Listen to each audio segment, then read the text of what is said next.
Blake changed the face of surfing and has long been lauded as one of the true pioneers and innovators in the sport.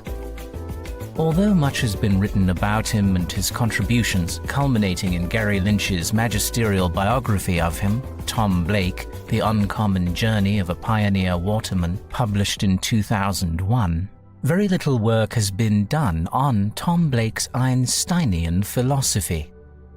This is a shame, since though Blake was not formally educated, he never graduated high school due to the devastating influenza epidemic that swept the world in 1918 and 1919. He was an astute observer of nature and had a deep understanding of science and its implications on such perennial questions concerning ethics, God, and the goal of human life. While it is impractical and misleading to pigeonhole all surfers into a certain type, there are nevertheless some core elements that appear common across the surface. First and foremost is a love for the simple act of riding waves, whether short or long boarding, whether bodyboarding or body surfing. The list of wave-riding vehicles is indeterminate. Second, and this is where philosophy plays a part, surfers have tended to adopt a different kind of lifestyle than most, one that is invariably dependent on the ocean's ever-changing tides, moods, and conditions. A dedicated surfer has to be open to fleeting moments and be ready within hours, if not minutes, to change course lest he or she miss out on a glassy session, offshore winds, or a peaking swell. In other words, a surfer has to be attuned to the present moment and keenly aware of how previous swells operated and of potential future trajectories, keeping in mind the fundamental physics of position and momentum. A surfer is a water physicist. If he or she is not, then riding a wave is not possible. Granted that the surfer in question may not know the mathematical equations underlying why ocean waves form, such as wave energy equals wind speed times wind duration times fetch distance, but experientially she must bodily adapt as if such laws were written in her muscular memory. Tom Blake was a scientist of surfing and, as such, took a very empirical approach to the subject. This led him to all sorts of remarkable innovations that allowed him more freedom in the ocean than what was thought possible. Within the limits of his time period, fiberglass, though invented as glass wool in the early 1930s, had only become commercially viable only much later. Tom Blake utilized what Stuart Kauffman has insightfully called the adjacent possible. Ever observant and with a remarkable eye for detail, Blake applied his extensive knowledge of the ocean and available building materials to create the hollow surf and paddleboard, waterproof camera housing, a prototypical sailboard, a surfboard with a built-in keel, skeg, fin, and such lifeguarding rescue devices as the torpedo buoy and rescue ring. Blake was also a champion swimmer and waterman, winning the swimming world record in the 10-mile open in 1922, the Pacific Coast surf riding in 1928, and the Catalina paddleboard race in 1932.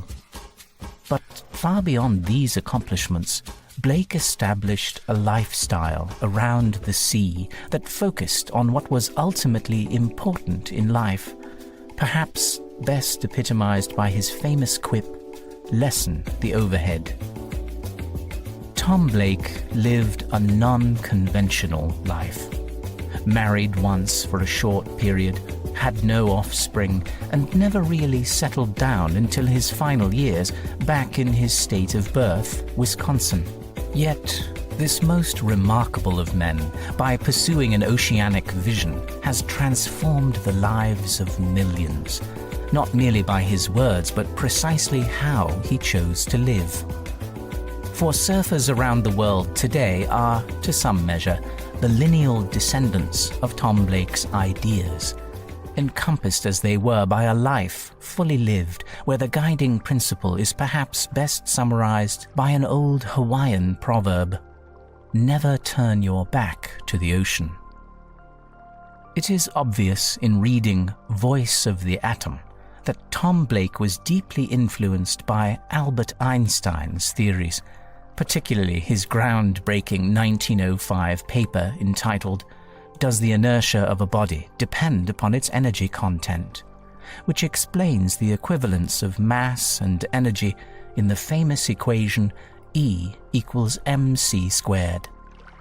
Later, Blake would summarize this law of physics simply as nature equals God, which he later permanently etched in sandstone overlooking his favorite bay. Interestingly, Blake's pantheism dovetails with the brilliant 17th century philosopher Baruch Spinoza, who argued in his magnum opus Ethics Demonstrated in Geometrical Order that there was one universal substance permeating throughout the universe, such that, although each particular thing be conditioned by another particular thing to exist in a given way, yet the force whereby each particular thing perseveres in existing follows from the eternal necessity of God's nature. Blake defines God's nature via atomic theory, explaining that scientists now agree that the atom consists of many states of being. They have proved that while the mass and energy of the atom change identity, it does not disintegrate into nothing. While Tom Blake does employ religious language, particularly when talking about God, his definition of a supreme power is much more radical and heretical than what most Christians would accept. For Blake, there is an underlying unity behind nature, and he doesn't want to speak of a God that requires a belief in something transmundane. He approvingly quotes Emerson, who writes, "Truth is the summit of being," and upon this Blake adds, "The atom, nature, God, and morality equal truth, the first-class way to go." Blake clearly champions a scientific way of thinking over naively believing in religious mythology, arguing that truth rather than myth should be established and, as I said before, computerized and available when needed. Dovetailing with his fellow religionists who believe in eternal life, Blake too suggests that we live eternally. But it is not what one usually imagines. Instead of a bodily resurrection into heaven or a voyage into uncharted astral planes, Blake focuses on Einstein's theories concerning the interchangeability of matter and energy, where he exclaims, "Emphatically, yes, we do continue to exist by the compulsive laws of nature and God, by changing back into the atom kingdom as a necessary and useful part of nature or God. When we die, we are not turned out of the universe, merely returned to the good earth, to our original atomic state, more peaceful, stable, and harmonious than stressful human state." Blake envisions this way of thinking as liberating, and in his purview he dovetails with such luminaries as Goethe, Emerson, Nikola Tesla, Carl Jung, Walt Whitman, Heraclitus, and Lao Tzu, among many others. For Blake, nature is not a problem as such, but the very essence of our existence, and necessitates that we understand its vagaries. Look carefully enough, and the deep mysteries of life unravel themselves, since whatever the universe is, so are we. There is no duality in Blake's worldview, just confused misapprehensions by humans who are not observant and honest enough to confess the obviousness that surrounds us. Blake realizes that some may not agree with his positive spin concerning the afterlife, but he is nothing if not optimistic when he writes, "Embrace the sublime and comforting concept of being reincarnated into a useful and grand eternal atomic state of being. Our true and rightful, and I might add, inevitable heritage, and where all is well." I knew I didn't want to be killed, and I figured all animals felt the same way. I have been a vegetarian since 1924. Tom Blake, The Uncommon Journey. Today, being a vegetarian or a vegan is much more commonplace than it was in years past. This is due to a variety of influences, not the least of which is a growing awareness that eliminating red meat is a health-promoting practice. Thus, it is quite remarkable that Tom Blake decided to become a vegetarian in 1924, at the age of 22. At that time, there were very few people who abstained from meat, and those who did were often disparaged as strange health nuts or, worse, backward Hindus. It appears Blake was influenced by the burgeoning health movement that was growing at that time in Southern California. Recollects Blake, "The San Fernando Valley had many fruit orchards, and the owners would let you have all the fruit you could find after the pickers went through. It was at this time I was introduced to the personal health movement and became a vegetarian. I depended on my health for my swimming and lifeguard work." Although health was a primary concern for Blake's switch to a vegetarian diet, it also dovetailed with his overall ethic of increasing his circle of compassion to include other life forms. As Blake wrote, "Israel's Judaism, India's Hinduism, Islam, Buddhism, China's Confucianism, Christianity, in essence, carry the same theme: man's awareness of his unity with all things." Blake also saw his vegetarianism as dovetailing with what he took as the first real commandment of Judaism and Christianity, "Thou shalt not kill." He also emphasized the Golden Rule as taught by Christ, as well as the writings of the ancient philosophers and Hindus. The work of Eherat and Jackson also had their influence. Now, all those good teachings blend with the findings of the science of nutritionism, proving, in fact, that which man has known by instinct from time immortal. Although Blake doesn't mention Darwin or evolution in any length in his writings, it is clear that he understood what the theory portended and how life, temporary as it is, was a struggle for existence, especially where there is a scarcity of resources.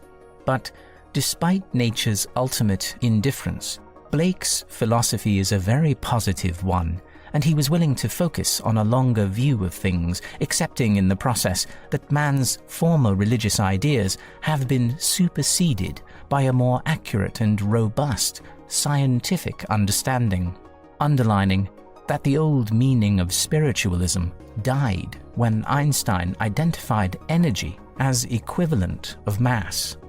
Then energy became real and replaced the mystery of spiritualism. Anything and everything has to be considered and dealt with in our daily lives. The ethic and moral of Jesus was compassion for all life. Blake was not an absolutist in his philosophy, since he clearly realized that compassion must be balanced by compulsion to survive. Because of this, one must follow certain instinctual laws while attempting to transcend our more animalistic tendencies. For Blake, this entails being willing to pay the price for certain errors of judgment and learning how to align oneself with the natural ebb and flow of differing circumstances. This earth, according to Blake, will never be a utopia, but we can optimize the best that it has to offer while minimizing those aspects that are damaging or harmful. In this regard, Blake is more in accord with Aldous Huxley's perennial philosophy that sees an undercurrent of truth and its applicability in almost all of the world's religions. Blake even holds a karmic view on thought and reaction, something that is common in such Eastern religions as Hinduism, Jainism, Buddhism, and Sikhism. As he employs science to support his contention that Einstein's cosmic energy field of matter is real, something that affects us. We cannot escape its reward or its sting. Much, but not all, depending on our own personal conduct and actions. Surely, sow and reap in kind, sooner or later, has ageless truth, is retroactive, and so the net result of nature equals God concept points up the absolute necessity of observing the rules of our species for survival and well-being. Blake lived a solitary existence, and some, like Doc Ball, regarded him as a loner. Though he did keep to himself, Blake felt a kinship with all life. I found my greatest interest in swimming, surfing and camping, traveling around, and that it's a lonely life. That's true. But your friends are the trees and the forests and the birds and the animals and anything that you can see and the different people that you meet briefly. Every day was new. In the early days, we surfed purely for pleasure and health that we derived from it. Tom Blake, interview, 1989. Once, when I was attending an NEH conference at the University of Hawaii in the summer of 1993, one of the professors commented about how surfers tend to view the world through a different lens. I asked, "How so?" He replied, "They are more easygoing and less clock-conscious." To which I responded, "Yeah, but surfers are very aware of time when it comes to a freshly arrived swell." This got me to thinking about how surfers live in general and how it evolved. While it is not accurate to claim that Tom Blake invented the surfer lifestyle, since anyone who loves riding waves must by that very love alter how they schedule their days, weeks, and months, his life is nevertheless illustrative of how a dedicated surfer prioritizes his responsibilities.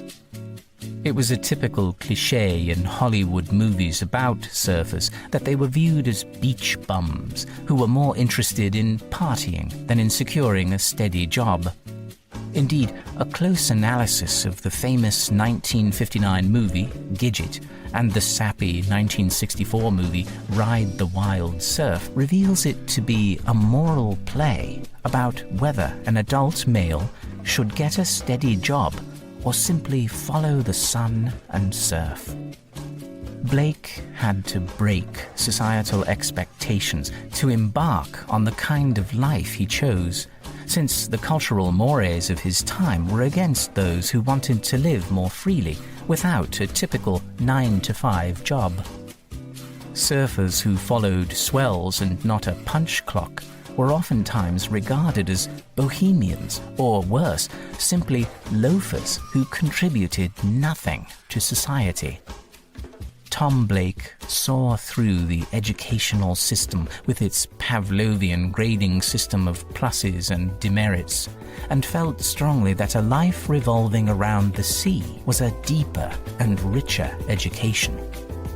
In a very pregnant note addressed to surf riders and swimmers, Blake provides a deep and pregnant critique of our schools. The knowledge you get in schools and colleges is second-hand. The wisdom and knowledge you get from the sea and waves and water is original and new and fitting.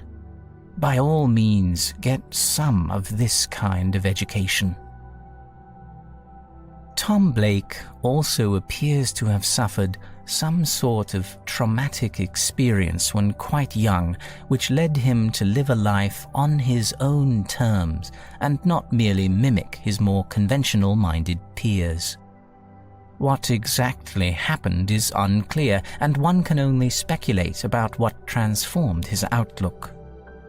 Blake clearly sees the ocean as his refuge and as his guide, and it was in its depths that he found his true religion, one not predicated upon prior religious authority, but by direct experience.